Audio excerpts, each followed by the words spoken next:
From LearningRadiology.com, Chest Trauma. Hello, I'm William Herring from Albert Einstein Medical Center in Philadelphia. Trauma is the leading cause of death in the United States from ages 1 through 45. Motor vehicle collisions are the largest contributor to blunt chest trauma. The major goal of imaging in trauma is to determine if surgery is required. We're going to look for rib fractures, pulmonary contusions, pulmonary lacerations, abnormal collections of air, and abnormal collections of fluid. Rib fractures are the most common blunt chest injury.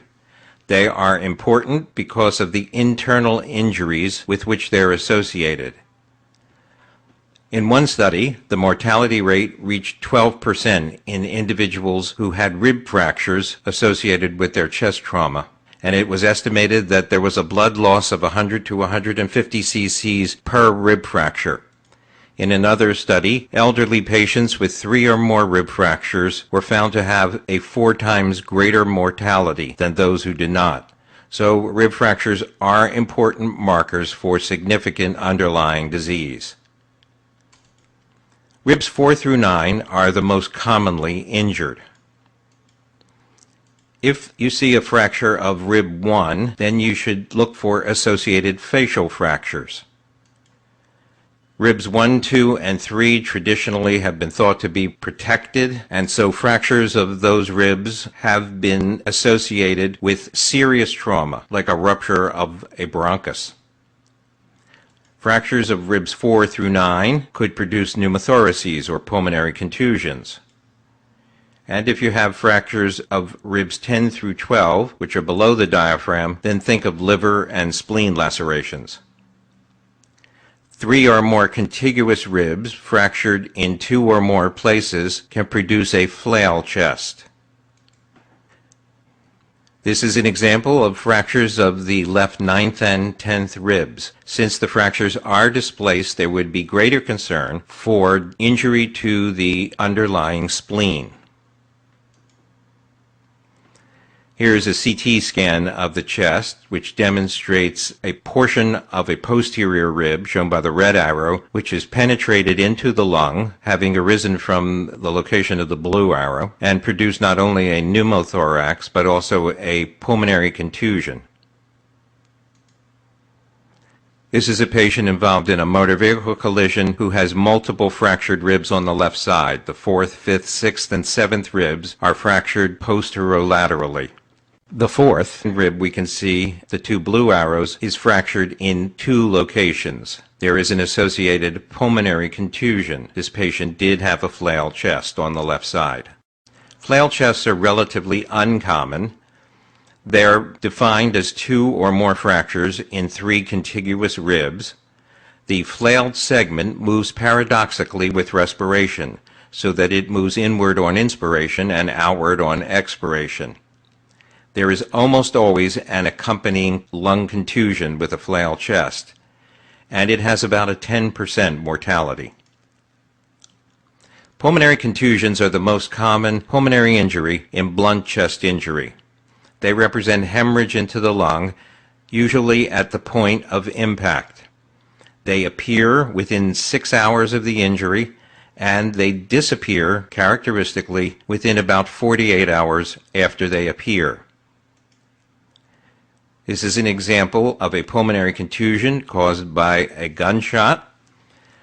The red circle indicates the presence of bullet fragments in the chest wall, and in the lung, just beneath the fragments, we can see a fluffy, ill-defined airspace density that represents the pulmonary contusion at the site of maximum impact. Here is a CT scan of another patient who has airspace disease in the posterior aspect of the left lung, shown by the red arrow, that represents the pulmonary contusion. When we use bone windows, the blue arrow is pointing to the bullet in the chest wall immediately adjacent to the pulmonary contusion.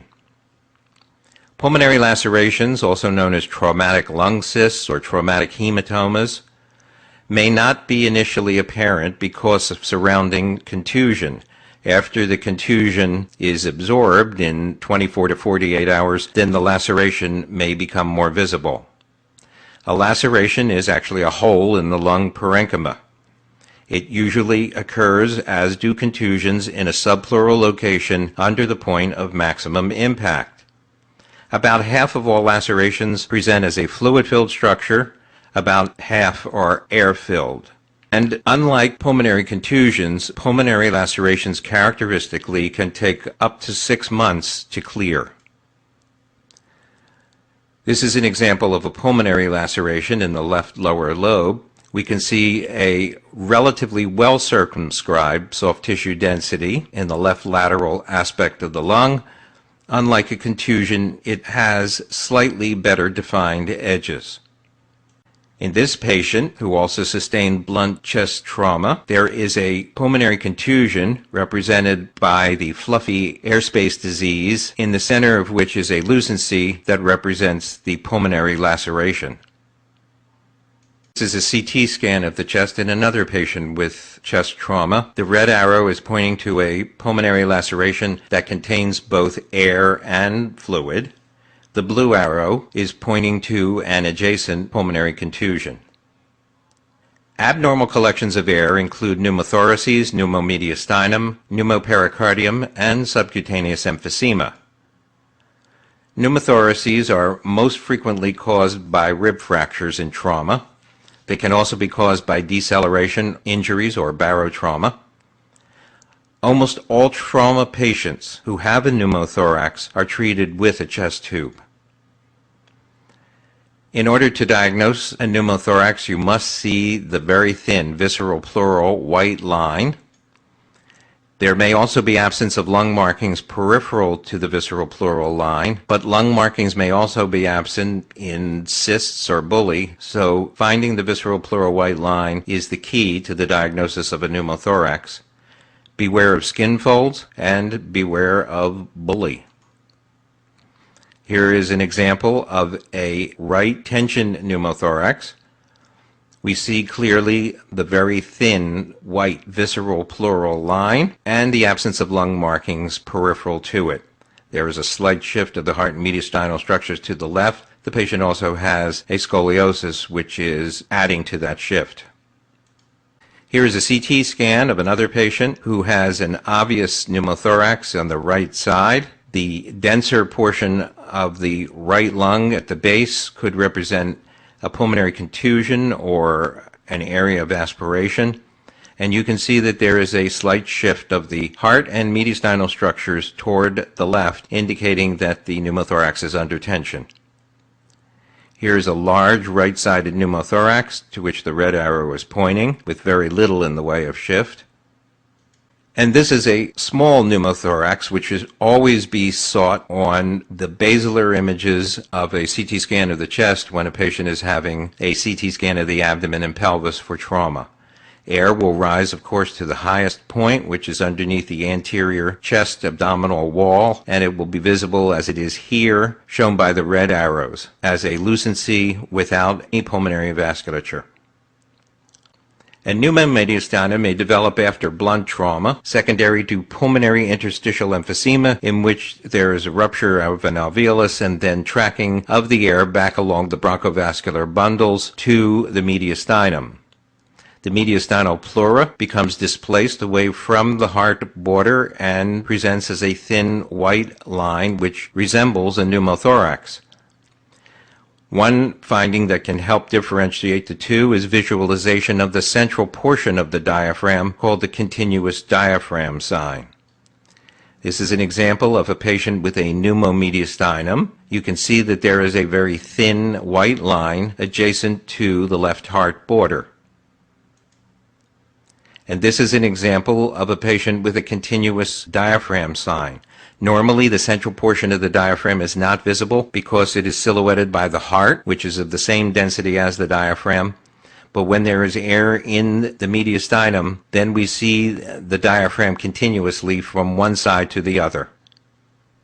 And here is a CT scan of the upper thorax, which shows the presence of air surrounding the trachea, which is marked with a T, the esophagus, which is the round structure just to the left of the E, and the vessels. This is a pneumomediastinum on a chest CT.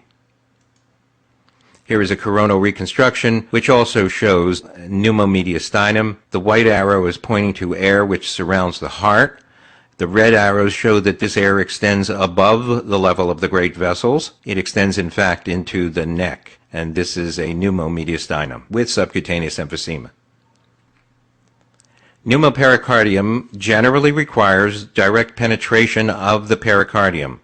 Air will appear around the heart, but it does not extend above the great vessels. It is very difficult to differentiate a pneumopericardium from a pneumomediastinum. This is an example of a pneumopericardium. The air here is seen as the lucency between the thin white line representing the parietal pericardium and the heart itself, but the air does not extend above the great vessels. Subcutaneous emphysema is manifest by streaky air that interposes itself within the muscle, usually over the lateral chest wall or in the neck. A localized form of subcutaneous emphysema implies a penetrating injury at that point. A more diffuse form of subcutaneous emphysema is associated with pulmonary interstitial emphysema. This is a good example of a patient with subcutaneous emphysema. Inside the red circle, you can see multiple streaky densities of alternating white and dark lines representing air that is interposed in the muscles of the chest wall, the typical appearance for subcutaneous emphysema. And this is a lateral neck, which also shows subcutaneous emphysema. The red arrow points to the streaky air in the muscle. The white arrow is pointing to a collection of air in the subcutaneous tissue. Abnormal collections of fluid include hemothorax and chylothorax. A hemothorax is indistinguishable from a pleural effusion on conventional radiography. On CT scan, a hemothorax will have a higher CT density. Bleeding from the lung parenchyma is usually self-limiting, whereas bleeding from an intercostal artery tends to produce enlarging hemothoraces. Loculation in a hemothorax occurs early. The fibrinous adhesions occur early in the process, and loculation may occur within a matter of days. Here's an individual who has a large right hemothorax produced obviously by this bullet. You can see that there is actually a slight shift of the heart and mediastinal structures to the left by the mass effect caused by this large hemothorax. Chylothorax is unusual. The thoracic duct may be torn from blunt or penetrating injuries. The key is the appearance of a pleural effusion several days to a few weeks after the initial injury.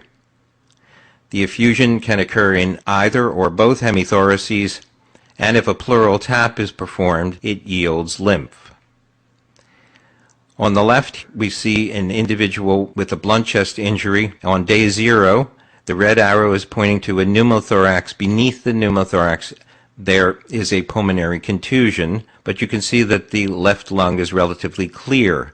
About 2 weeks later, the individual develops a large left effusion, as indicated by the red arrow, and this represented a rupture of the thoracic duct.